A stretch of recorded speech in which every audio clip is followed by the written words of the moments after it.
अब बात उत्तर प्रदेश के गरीबों की, किसानों की, अन्नदाता की, जिनके लिए सरकारें बड़े बड़े दावे करती हैं, लेकिन अफसर जो हैं वो किसानों को ठग्गू के लड्डू की तरह ठग रहे हैं।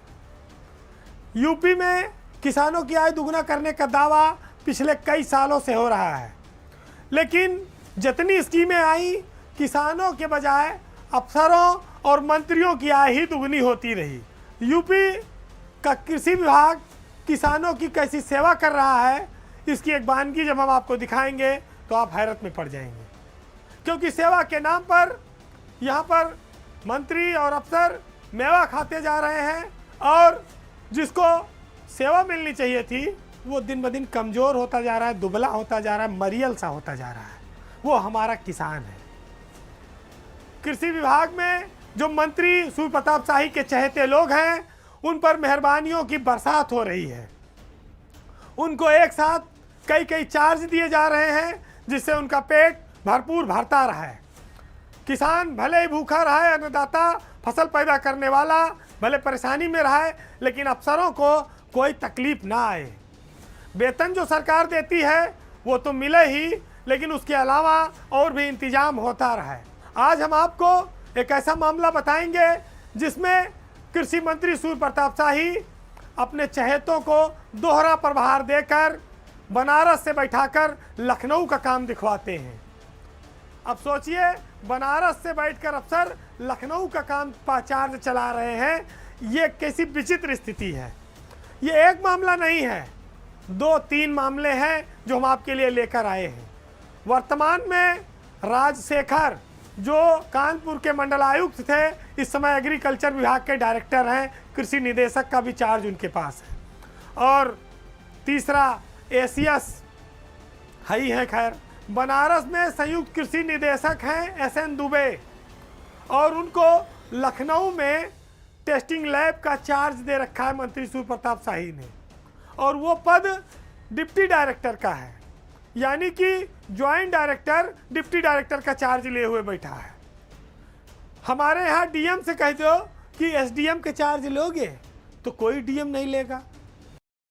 उल्टी गंगा बह रही है, क्योंकि इस गंगा में बहुत सारे मिनरल पड़े हुए हैं।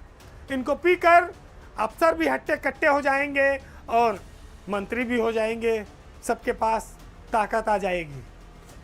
तो जो आदमी बनारस में ज्वाइंट डायरेक्टर है, वो लखनऊ में डिप्टी डायरेक्टर का भी चार्ज लिए हुए है। उसका नाम है SN दुबे। ये 5 महीने से चल रहा है, कोई एक दिन की बात नहीं है। दूसरा मामला आइए आप। दूसरा मामला फैजाबाद का है, अयोध्या का मंडल का है। यहाँ पर संयुक्त कृषि निदेशक है अवतीन्द्र मिश्रा। अवतीन्द्र मिश्रा के पास लखनऊ के डिप्टी डायरेक्टर का भी चार्ज है, DDSC।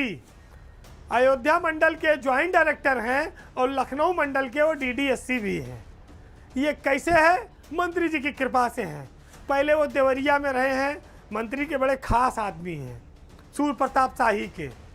तो ये इस तरह से कृषि विभाग में चार्ज चलवाया जा रहा है। अब आप सोचिए कि जब फैजाबाद में, अयोध्या में कोई जाता है JDA साहब से मिलने, तो कहते हैं JDA साहब तो ये नहीं, लखनऊ में बैठे हैं। लखनऊ में कोई आता है मिलने DDSC कार्यालय में, कहते हो तो फैजाबाद के दौरे पे हैं, JDA है वहाँ पर चार्ज है, वहाँ है। तो बनारस वाला बनारस में नहीं मिलता, अयोध्या फैजाबाद वाला वहाँ नहीं मिलता। सबको दोहरा चार्ज देकर लखनऊ में घुमाया टहलाया जा रहा है, मौज कटाई जा रही है, माल काटे जा रहे हैं। और सबसे शर्मनाक बात यह है कि जो सीनियर होकर नीचे के अफसरों के पद का चार्ज ले रहा है, वो क्यों ले रहा है? और ये जो डायरेक्टर राजशेखर से लेके और देवेश चतुर्वेदी जो अपर मुख्य सचिव हैं, ये विभाग में बैठे हैं, ये क्या कर रहे हैं? ये कैसी पारदर्शिता है? ये कैसा समर्थन करना है, पक्षपात करना है? ये और क्या कहा जाएगा? बनारस के आदमी को लखनऊ का चार्ज देने का क्या तुक बनता है, जब लखनऊ निदेशालय में तमाम अधिकारी बैठे हैं? उत्तर प्रदेश में किसान गरीबी से परेशान है, उसकी आय नहीं बढ़ रही है, धान की खरीद का सीजन चल रहा है, किसानों की हालत खराब है, लेकिन अफसरों पर कहीं कोई रेफ नहीं आई है, उनकी सेहत पे कहीं कोई असर नहीं है, उनके न खर्चों में, न खिंचाई में कोई कमी नहीं है। तो ये सब देखना किसकी जिम्मेदारी है? जब आंख बंद करके अगर काम करना है तो फिर दुहाई किस बात की दिए जाती है, दावे किस बात के दिए जाते हैं। बहरहाल आज के पावर सेंटर में इतना ही। अच्छाई और बुराई, सच और झूठ हर कोई नंगी आंख से देख सकता है, लेकिन ये जरूर है कि कवि, साहित्यकार, इतिहासकार, पत्रकार, ये हर युग में इन्होंने अपनी बात रखी है। इनकी जिम्मेदारी है, जहाँ जरूरी है उनको जरूर बोलना चाहिए।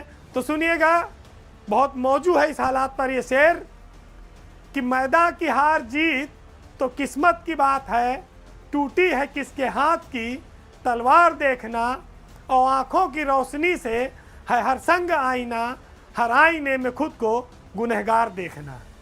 नमस्कार।